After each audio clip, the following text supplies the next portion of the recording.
हाँ, मैं तुमसे एक बात कहना तो भूल ही गया था।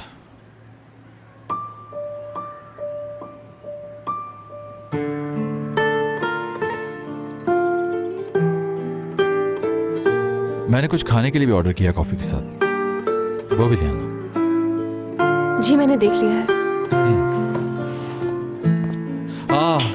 वो जरूरी बात तो बताना ही भूल गया मैं।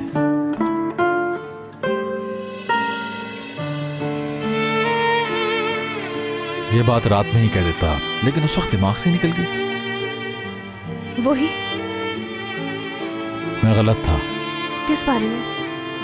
आपने कहा था कि इब्राहिम से थोड़ा सा दूर रहो। हाँ, यही कहा था मैंने।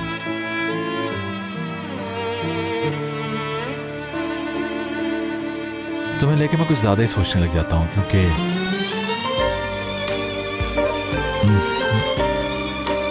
मैं नहीं चाहता कि तुम्हारा दिल टूटे।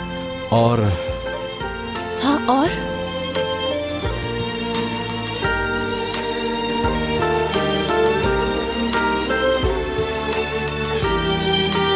मैंने कल जो भी बहन के बारे में कहा बिल्कुल गलत कहा। वो तुम्हारा लाइफ पार्टनर बनने वाला है। कल रात बिल्कुल ठीक कहा तुमने कि क्या करना है, ये सारे फैसले तुम्हारे हैं।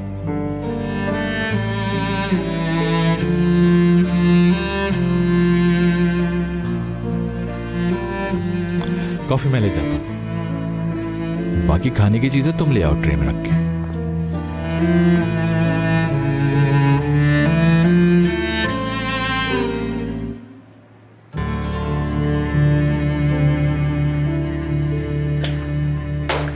अभी भी कुछ नहीं कहा। पता नहीं आखिर ये मुझसे क्या चाहते हैं।